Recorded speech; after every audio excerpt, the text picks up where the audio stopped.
Hello everyone, I hope you all are doing well.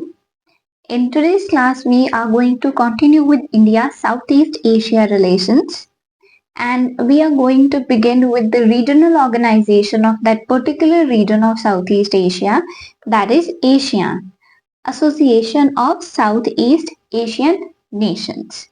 Okay, so when it comes to any sort of organization, the first and foremost thing which we must remember is the member countries of that particular organization. So since it is a regional organization, okay, since it is the regional organization of the Southeast Asia, then its member countries should also be the Southeast Asian nations. Okay, so the member nations are none other than the Southeast Asian nations: Myanmar, Thailand, Laos, Cambodia, Vietnam, Malaysia, Indonesia, Singapore, Brunei, Philippines, and Timor-Leste. It has become the observer state in 2022, and it's like in order to become the full member of this particular organization, there's this particular process, and Timor-Leste is actually in the process of becoming the 11th nation state to become the part of this ASEAN. Okay, so when it comes to, let me show you in the map. Okay, so all these nations: Myanmar, Thailand, Laos, Cambodia, Vietnam, Malaysia, Indonesia, Brunei, Singapore, Philippines, and now Timor-Leste as well. Okay, now this will become the next member of this particular organization. So these are all the members of ASEAN grouping. Okay, so now when was it established? See, these kind of questions are asked in the paper, so it's important for you, especially for the prelims perspective. It is very important. Now, so these are the member states. When was it established? It was established on August 8, 1967 in Bangkok, Thailand, by signing, either it is called as the Bangkok Declaration, or we can say this ASEAN Declaration. So it's by signing of this particular declaration on August 8, 1967, ASEAN grouping came into existence. Founding members, see, all the member countries which are now the part, they were earlier not the part. Okay, so in the initial stages, the founding members were Indonesia, Malaysia, Philippines, Singapore, and Thailand. So these were the 5 founding members. These are the small points, but these are very important when it comes to prelims. Where is the secretariat? It is at Jakarta, Indonesia. What is the motto of this organization? It is one vision, one identity, one community. Then there is this is the most important policy making body, basically we can say, when it comes to ASEAN. So this happens at this ASEAN summit, where the head of states or the head of government of the ASEAN member states meet. The first summit was held in Bali in Indonesia in 1976, and summit is held biannually, that is twice a year, 2 times in the year, biannually. Okay, so next one is leadership. So when it comes to the leadership, leaders जो हैं इस particular summit के, they rotate annually based on the alphabetical order, like based on their English names. The leaders rotate annually on the alphabetical order. So this is how it works. So these are very we can say important points from the prelims perspective, and you must remember them. Then what is the aim of this organization? Regional cooperation in economic, social, cultural, technical, educational, and other fields, and promoting regional peace and prosperity.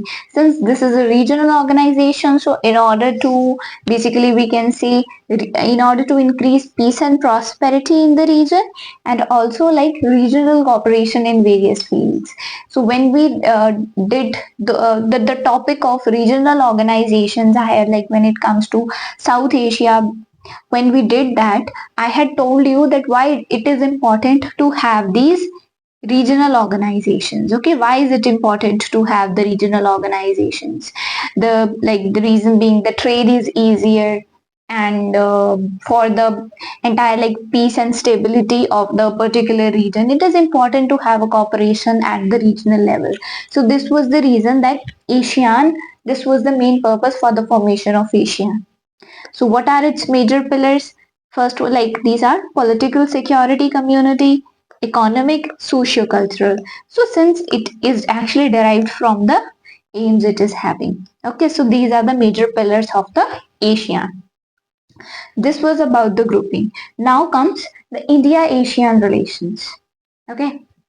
Now, so how can we say that what are the areas of cooperation when it comes to India and ASEAN like group of countries, areas of cooperation we will basically when we talking about or the importance of ASEAN for India, we will write these points. At the 20th, just correct this ASEAN, okay? So this at the 20th ASEAN India Summit in 2023, Prime Minister has said that ASEAN is the central pillar of India's Act East policy. Okay, so the central pillar, when we have discussed about the Act East policy, we have talked about it that Southeast Asian nations and hence this ASEAN grouping, they are the central pillar of India's Act East policy.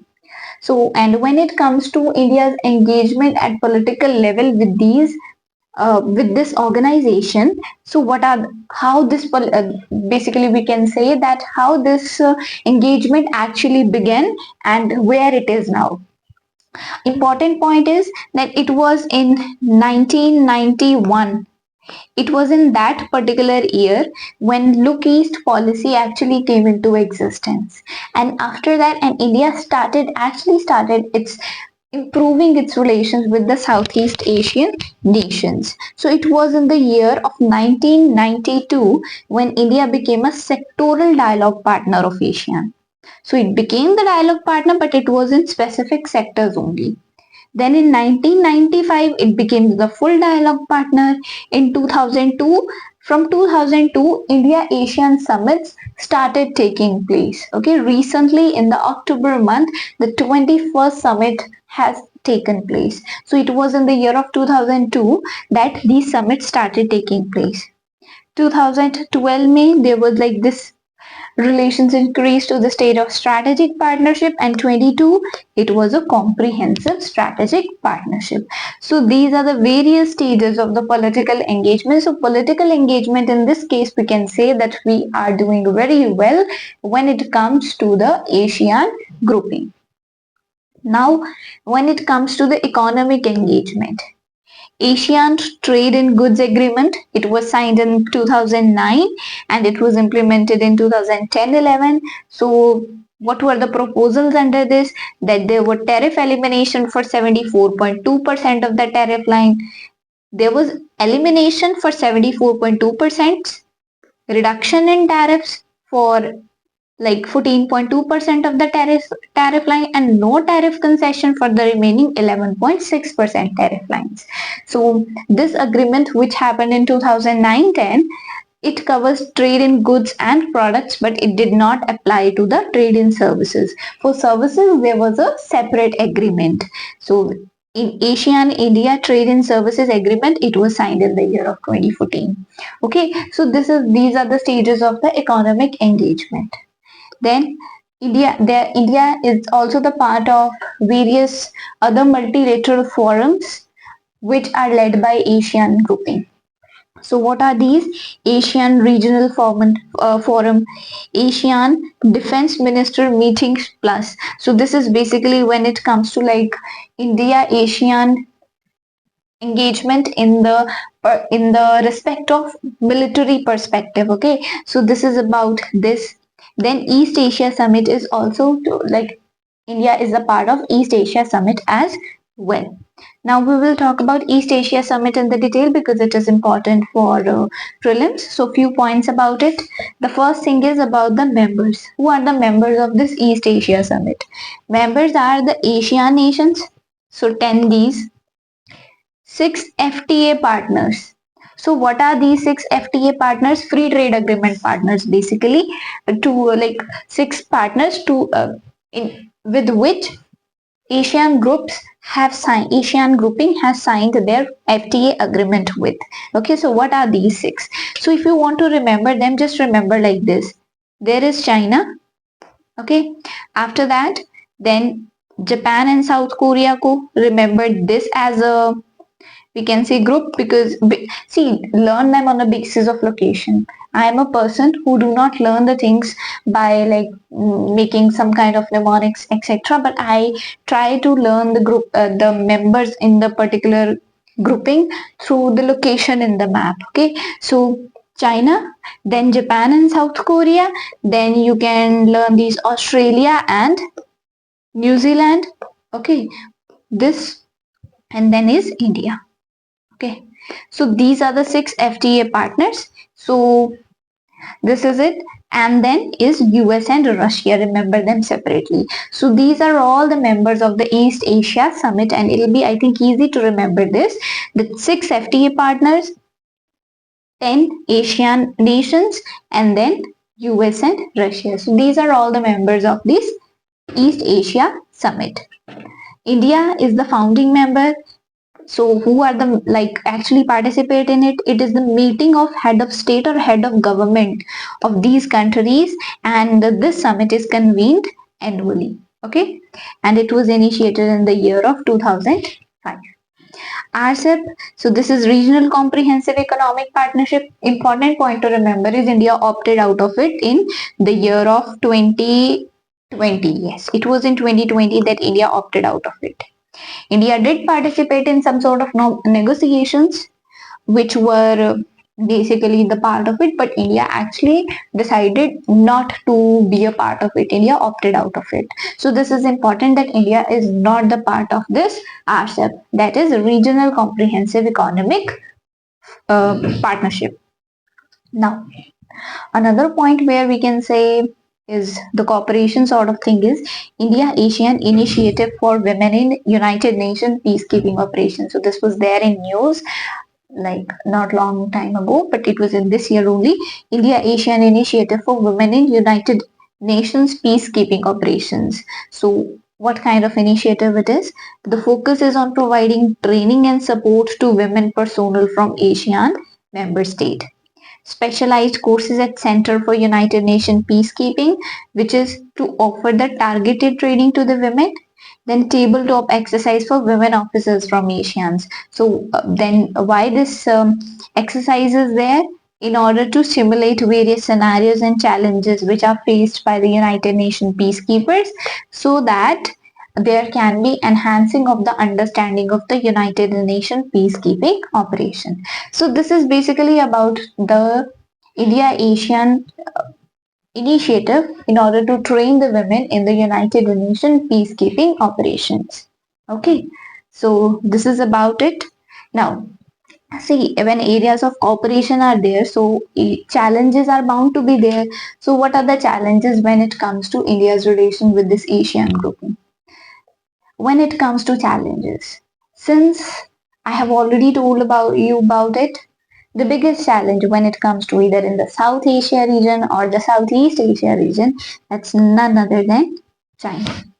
So in China, so Southeast Asia region as well, the biggest challenge is China, because when it comes to the geographical location, Southeast Asia, it's the natural sphere of influence of China, and taking the advantage of it.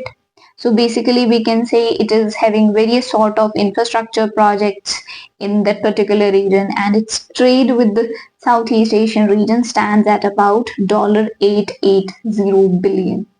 Okay, and India's trade with Southeast Asia regions, like it's nowhere even close to that. For India, it has just increased to $159, I think, like the data is given.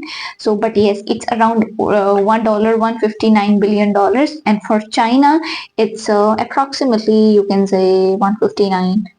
So it is $880 billion, and for India, it's just $159 billion.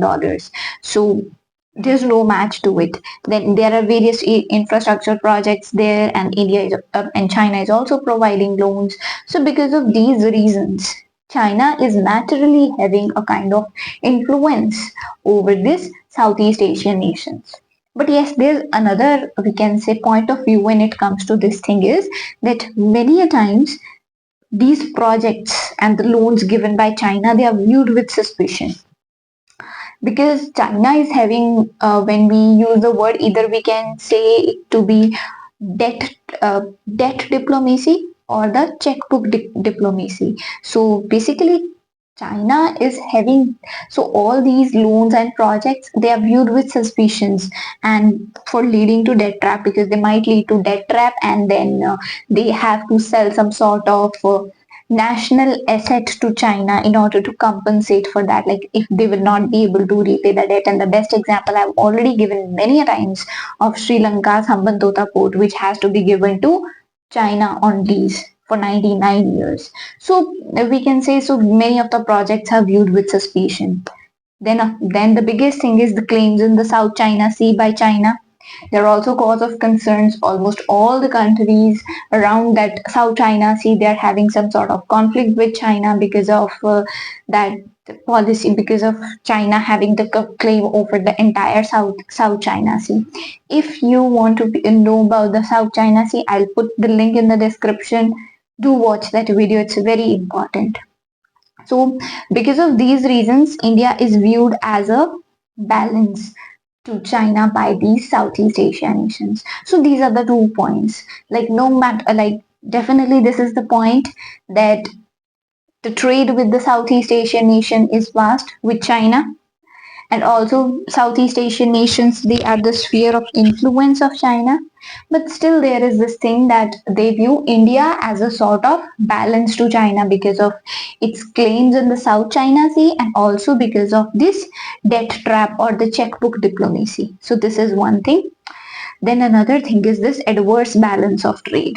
See, India is having adverse balance of trade when it comes to this ASEAN grouping.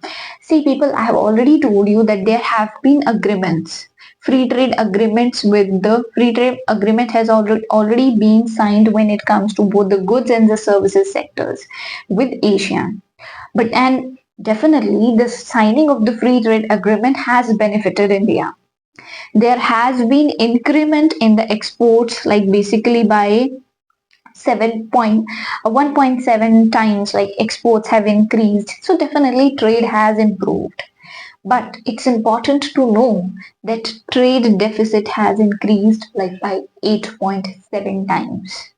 So this is something where we can say that although the exports have increased, but imports have increased drastically. So that's why there is this trade deficit, huge trade deficit when it comes with the India is in a huge trade deficit when it comes to this ASEAN grouping. Trade deficit has increased from $5 billion to $43.6 billion, and for total trade it has like from 56.2 billion to 131.6 billion. So basically we can say that the trade deficit has increased. So India is having this adverse balance of trade with these Asian nations.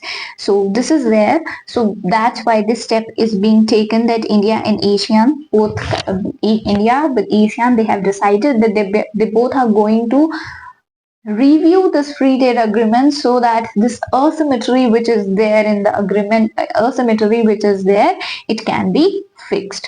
To review the goods trade part basically by the year of 2025 in order to fix this asymmetry. Then is failure by India to timely deliver the promised project. So this is another challenge when it comes to the Asian groupings, so that India is failing to some sort of basically deliver the projects which it has promised. And the best example of this is IMT highway, that is India, Myanmar, Thailand trilateral highway, which is there. So India is failing to deliver the projects on time. So this is also one of the reason. Then India opted out of this economic partnership, so which might impact India's economic integration with the Southeast Asian nations or this Asian grouping. So this is also one of the reason, or what can say the one of the challenge. See, when it comes to the way forward, I've already told you, when it comes to adverse beauty, both the countries are trying to basically review this free trade agreement by 2025, so that this challenge which is there of adverse beauty, this asymmetry which is there, it can be fixed. So it is important that it should be fixed as soon as possible. When it comes to China in Southeast Asia, India is already taking steps to bilaterally engage with the nations as well, and also with this ASEAN grouping as well. And also India is increasing its presence in the South China Sea as well. So these are the steps India can take. So India should keep on doing that, like basically uh, increase its presence in the South China Sea as well, and also to engage more with this ASEAN grouping if it actually wants to basically, we can say, this issue which is this challenge which is there, so it can be resorted with. Then delivery of infrastructure projects should be on time. Balancing of China's hard power with India's soft power. So this was what I was saying, that if you want to balance China, it is important to balance it with India's soft power. Okay, like leveraging India's cultural and historical ties which are there with Southeast Asian nations. So India should take advantage of it and build on more people to people ties basically with the Southeast Asian nations. Increase trade and investment, strengthen the connectivity, and basically, so this is point is related to the first one only, that the delivery of these infrastructure projects should also be on the time. So this was about the way forward. So this is all about the ASEAN grouping. We have learned about what the things which are important from prelims perspective, and also when it comes to the mains, India and this ASEAN grouping, how it is important from the means perspectives as well. Okay, so this was all about it. So there's this one topic which is left, that is the 21st, the outcomes of the 21st summit, India ASEAN summit, which actually took place last month only. So that current affair topic, that's a small topic that is left, so that we can just look into the outcomes of that particular thing. So we'll look into them in the next class. Okay, so that's all for today. Thank you very much. And if you can have any kind of question, you can ask in the comment section. So thank you very much. Take care of yourself.